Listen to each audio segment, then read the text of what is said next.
before we get started, I do want to give just a little bit of time. I know folks are coming in from Theater 2 for some of the space, and it's so beautiful that everyone seems to be remaining here for the Q&A session. So I want to welcome folks coming in from Theater 2. There are some seats in the front if you want to take them while we do the Q&A.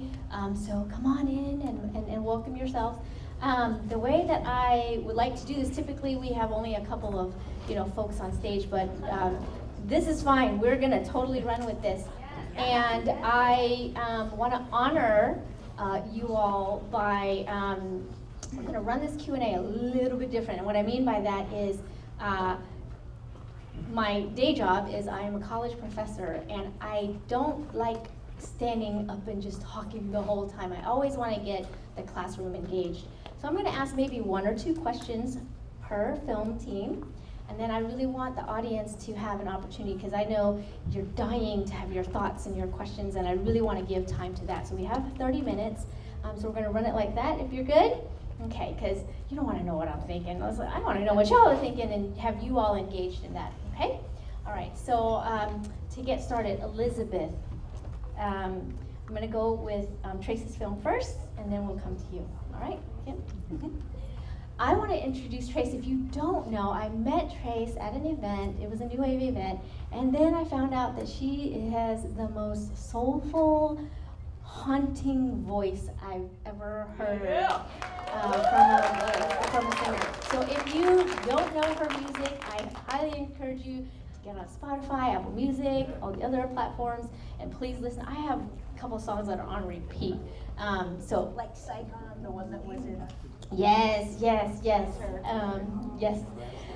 So beautiful. And so my question for you is, please share with us this inspiration from you as a singer, songwriter, pivoting to filmmaker, and how that tied into the film that you made. Yes, I have been doing music for about 10 years, and I think I'm probably just trying to get a message across to my parents of how I'm feeling. And I just love film, and I don't know, I create something beyond my music, and I ironically use my music to write this short about, loosely, it's a fictional piece. My mom is here. No one could be my mom. If you met her, you would agree. And so I just wanted to really show the mother-daughter relationship, and we're both singers in real life, so I think that's weird. And so I wanted to show that as well. So I think that ironically, it's called No More Sad Songs, is because when I made music, I started doing music, my mom was always asking, why do I sing such sad songs? And I think it's because I am able to, and she wasn't allowed to sing sad songs, like leaving the country. And so I'm very honored to be so sad. But yeah, I don't know, I can talk for a whole eternity about this. Do you want to share with the audience who your mom is? Oh yes, my mom is Carol Kim. Miss Carol Kim, could you stand up, please? She's gonna stand. Mom, stand up. Yes, say hi. She's a little shy.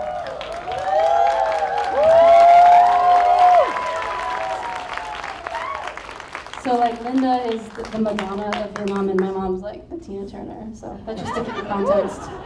Yeah, love that. Yeah. Thank you so much. All right, so if you have questions for Trace and that team, just hold tight. We're gonna get there. I do want to give the audience plenty of time for questions.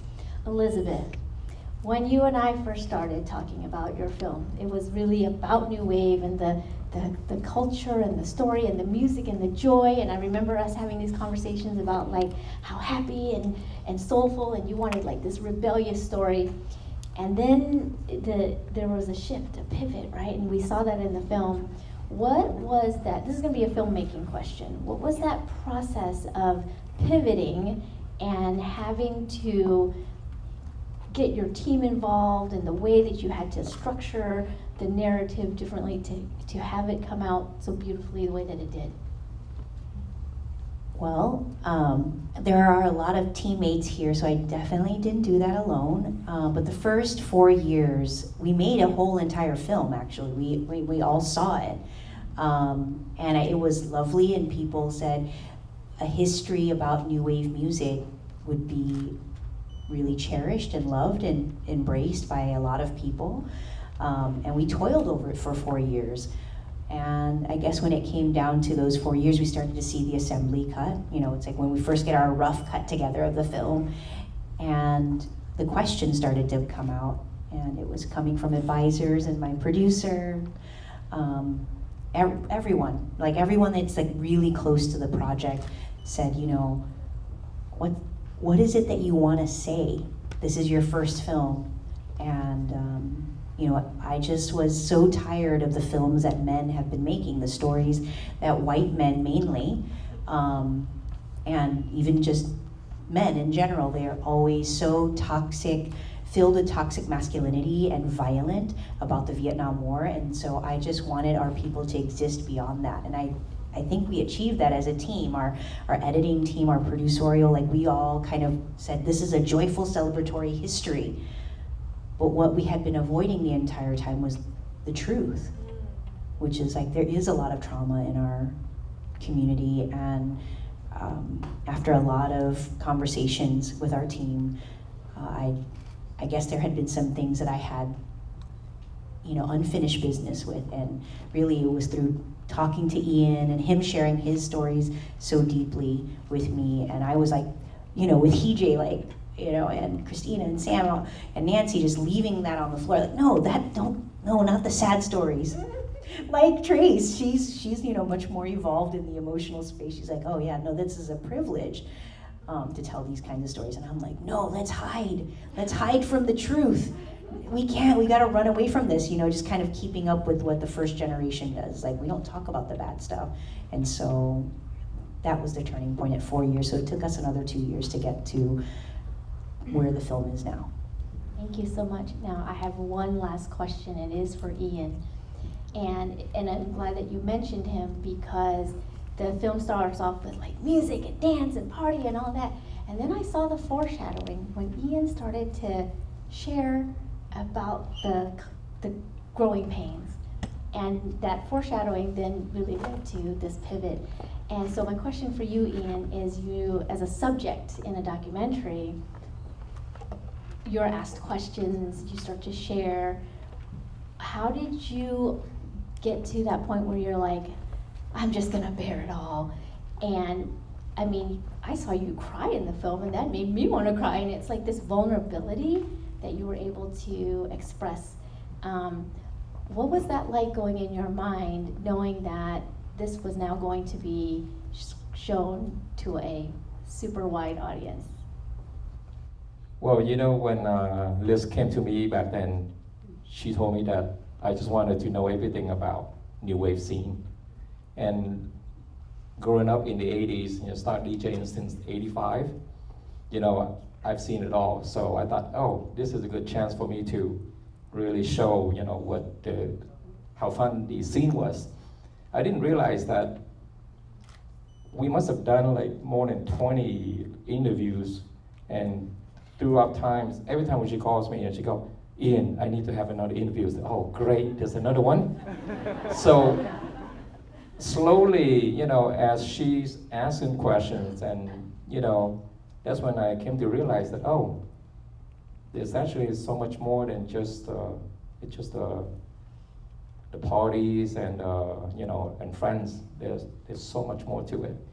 So the more she asked questions, then that's when I started to share with her, you know, my feelings. And then there's one story that I wanted to share with everyone here. My dad is actually a very well-known writer in the Vietnamese community. His name is Nguyen Mong Yap. And I think that being in the creative field, I work in the field of advertising. And when my mom came here, my mom's here tonight. I don't remember. There she is. Please stand up. Yeah, you know, when she came here, the first thing that she asked me is that, what have you done with your life? And she wanted to know if I have been like taking drugs and, you know, and of course that, you know, I didn't get along with her at all. So knowing that my dad was, he and I fought every single day. But then when I came to realize that if I can't get along with my mom, maybe I should talk to my dad instead. Yeah, so the more I talked to him, and I came to realize one thing, you know, our parents, they really have a hard time trying to show their feeling to us. So as a 1.5 Asian American, it's our job to actually take the first step. So when I came to, when I saw, to tell you the truth, I didn't expect the way that it turned out.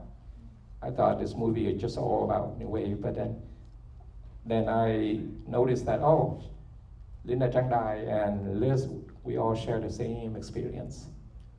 And so, you know, it just, thank you for all the interviews, and sorry for hanging up on you many times. Another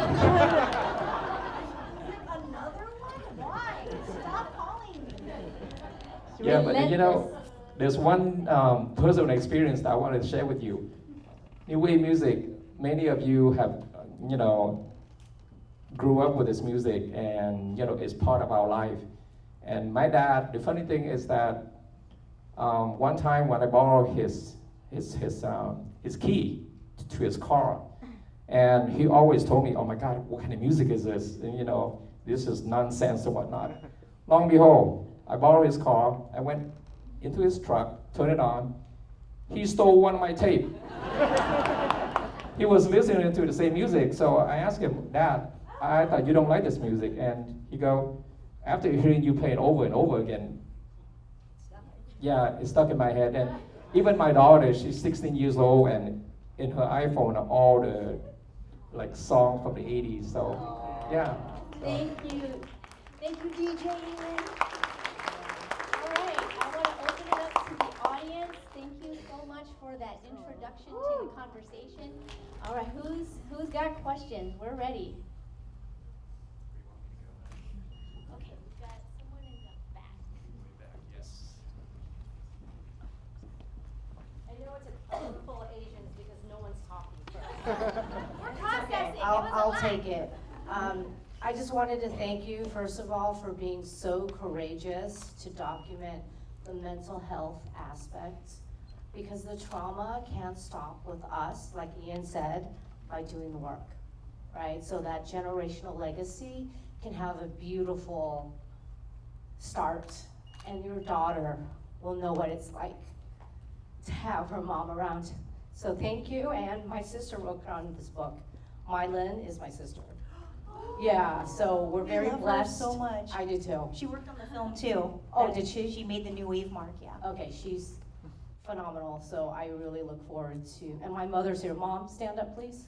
I'm gonna put her on the spot. Mothers and daughters. Yeah. And it meant a lot because when I saw the film, it brought back, because we left in 1975. So all those boat images and everything, it brought back a lot of memories, but you know what? We're strong, we're courageous, and we're fucking hard workers. Excuse my language. So thank you so much. I definitely want to add, and I'm so proud to be standing next to Trace and all of my teammates, but it was very intentional too in making this film that it was coming from a woman, and I wanted to say that there are three storylines in our story. Also Trace's story, the mother-daughter story, but even with Ian, it's like the absence of a mother, and then the absence of Linda and her family's life because of what she's doing, and in my life, the absence of my mom. So very much so, you know, the women hold up so much more of their fair share of, you know, this life's work, and so often, and so I just wanted to also say that I'm so proud to be a recipient of this Best Feature Award, but after so many decades, you know, here in this country, I'm also a little bit sad to be the first woman to receive that award, because I know that there are so many talented women, you know, that make stories, that tell stories, and I hope that there are so many more people in our community that really take this perspective and take that chance from the female perspective. So I wanted to also say that, so thank you for sharing.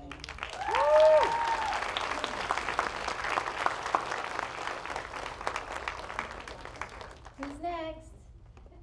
Okay, I saw a hand back there and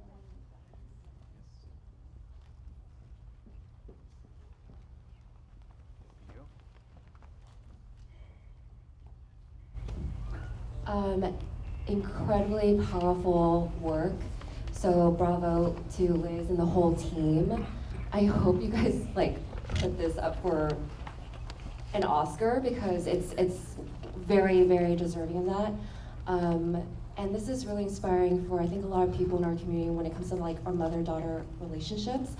So the part when you were low-key sneaking these shots of your mom, does she know? How did you film those shots when you visited her in Jackson Hole? Because going from not talking to her and then all of a sudden capturing those moments, yeah, it was. Well, that was very intentional because my mom didn't know that she was going to be in a film.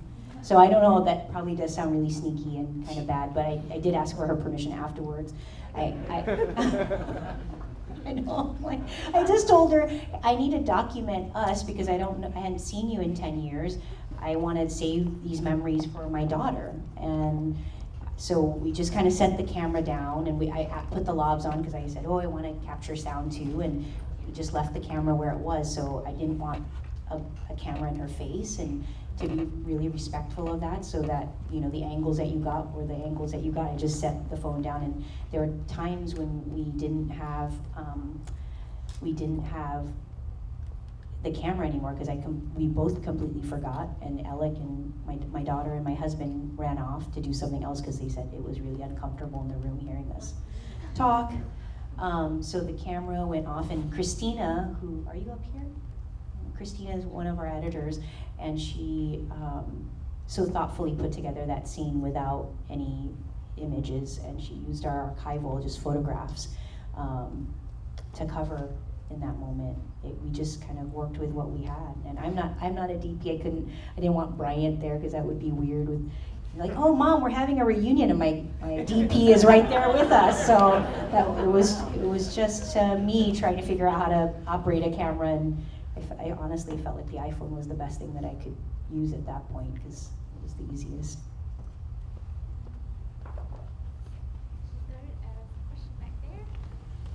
Hey Liz, can you talk about the archive process, and then so going back into the archive and then now continuing the archive, and maybe how other people get involved in that whole process and what that means to make image making? Well, that was a huge team effort, and I bet there's so many of you in this room that have participated in the archive process. That was born from the pandemic, actually.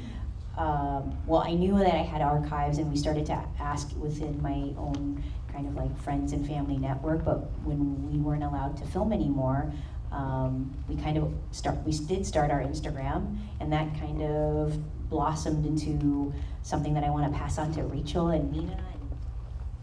Yeah, I would just shout out Julia, our archival producer. I think she's in this room or the theater next door, but it was really a huge grassroots effort with her help, and Mina. Yeah, just echoing what everyone said, it was this crazy grassroots effort of literally searching hashtag Vietnamese American, hashtag vote people, and then DMing random people being hey, we love your image, can we use this? And we built this incredible network and community, and it was just such an incredible experience to connect with all these people, just through Instagram pretty much.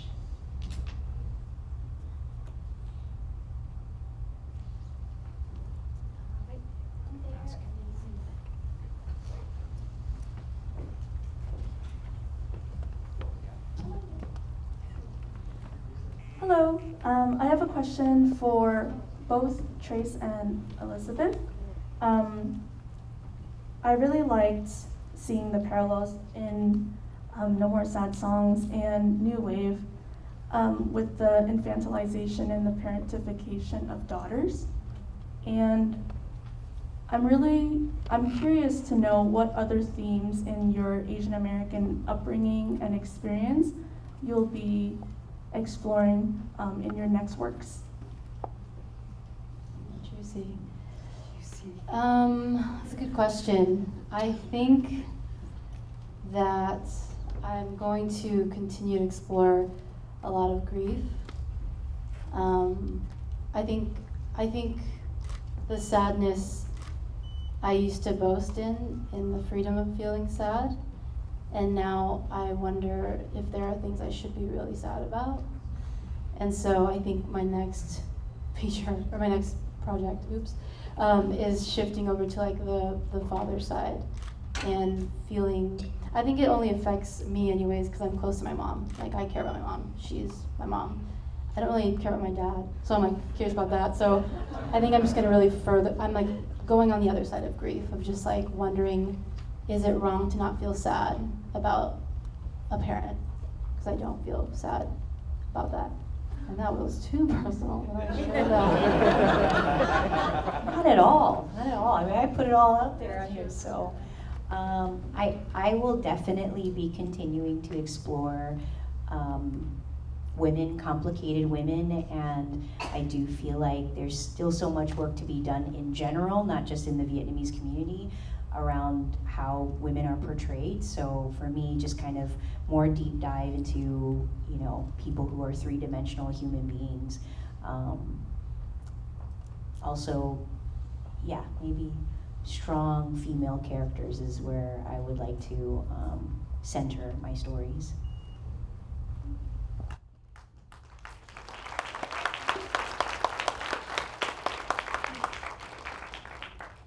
Hi, Elizabeth. For a film based on music and, you know, having so many well-known songs as part of it, I wonder what the music process was like and how to get those kind of songs, and of course, great song at the end by Trace as well.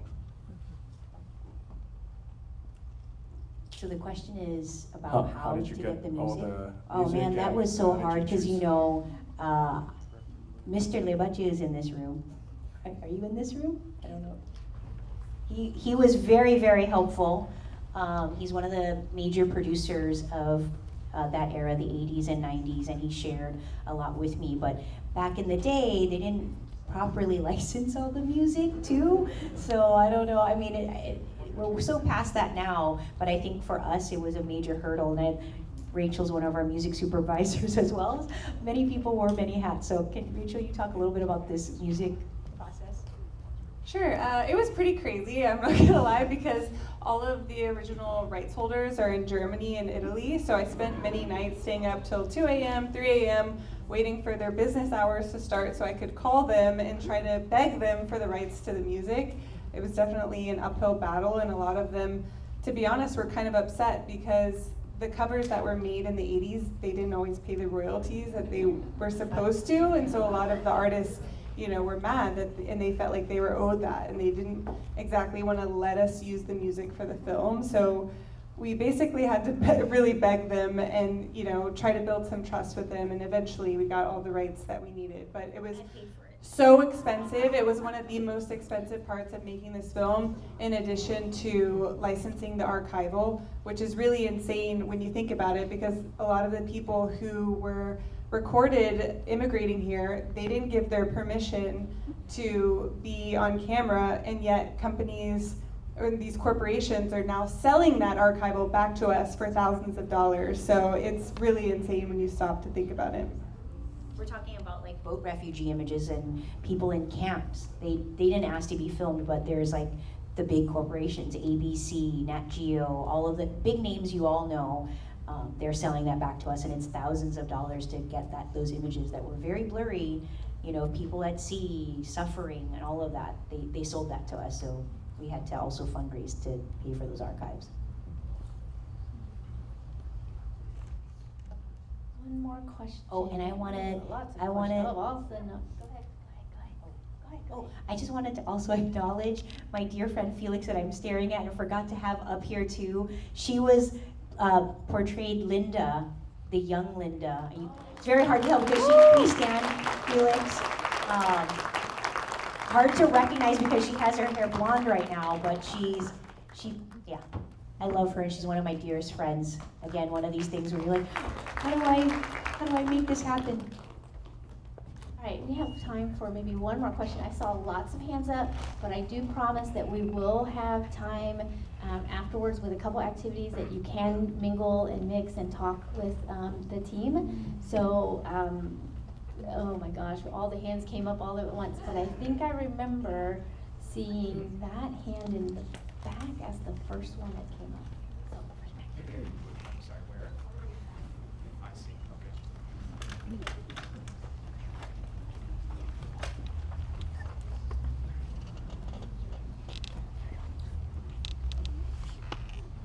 Hi, I just want to say, such an amazing film. I'm kind of like the third generation because, like, my mom grew up, she came here in '75, and so when I see old scrapbooks of her, I see her in like full-on permed hair, and I see her like, and she talked about when she went to college that she'd go to disco nights at like a friend's house on the weekends in Orange County, and I'm living in the same house that my mom grew up in, and I had just moved there for the first time a few months ago, and so a lot of these memories like go back to me, and it's just so crazy to imagine people like that. But also, you know, in those stories, my mom also talked about all of her like issues with her parents and things like that. And I wanted to ask what it's like to kind of air the family laundry, you know, to really to speak about your experiences, especially in Vietnamese families where it's so hard to like, you don't want to offend anybody and you don't want to talk about your own life. And so I just wanted to ask, like, if you had a message to anyone here who wants to share their own stories, like, how was that for you? And yeah, what it was like to really, you know, share your stories with everybody, knowing how insular Vietnamese American families can be.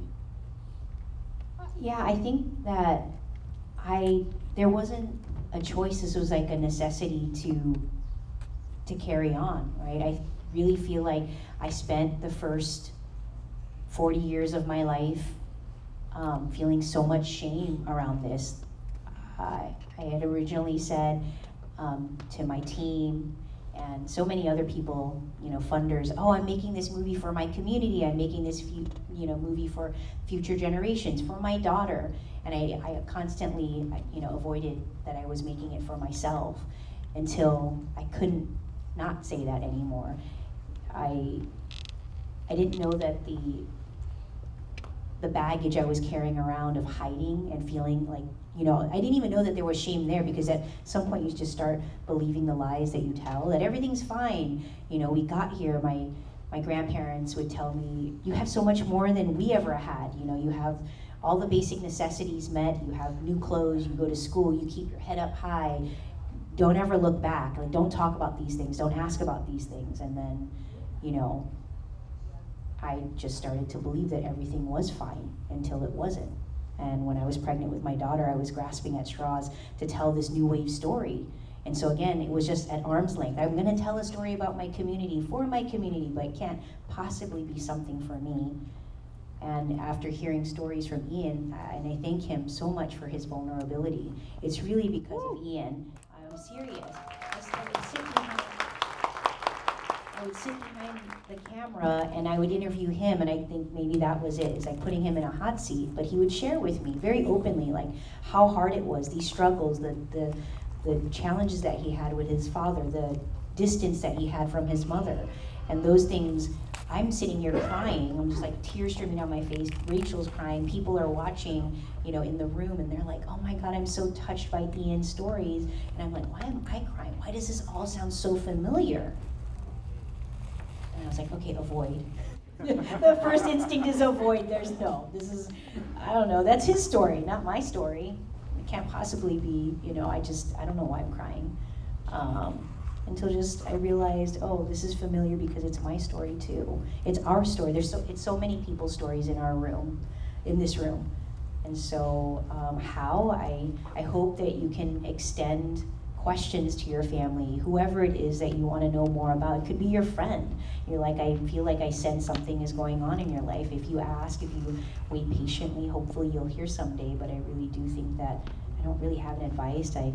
I often say in jest that Rachel is an enabler, because the moment I said, oh, I have some things going on, I'm thinking about putting myself in the film, she's like, yeah, tell me more.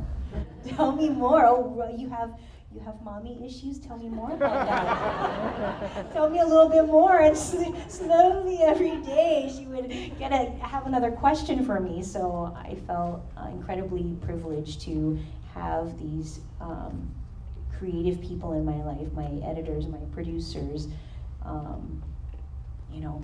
help me get it out.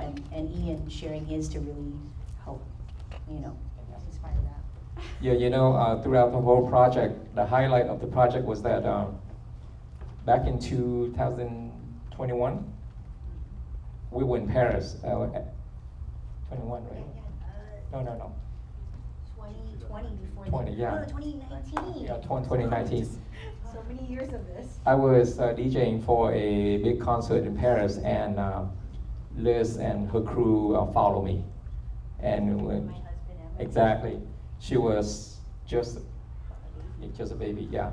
So we went to this Airbnb, and she had the whole setup with the lighting and the mics and the cameras, everything. That was the time when I really came out and, share with you the sad story.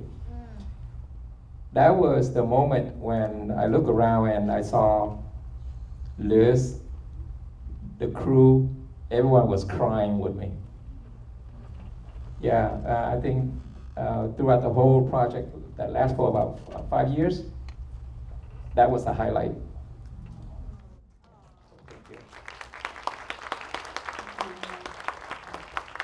I wanted to say one of the sweetest stories that didn't make it into the film was, Ian, the thing that I was really triggered by was hearing how challenged your relationship was, but also how sweet your father was. I remember how there was a comic that you read, Asterisk?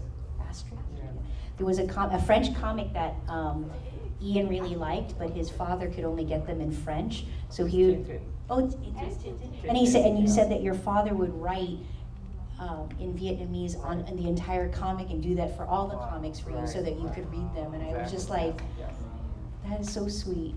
Anyway, that was one story I wanted to share. Tracy, you wanna share the next question?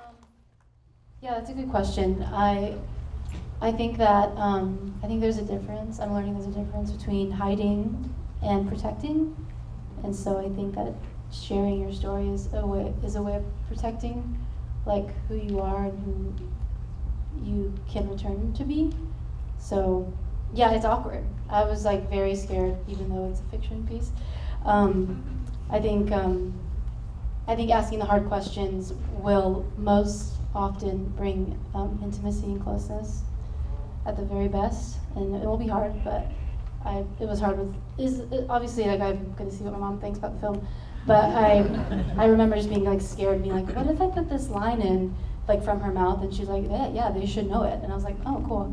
So I think maybe let your family surprise you in that journey of being vulnerable, and protecting that.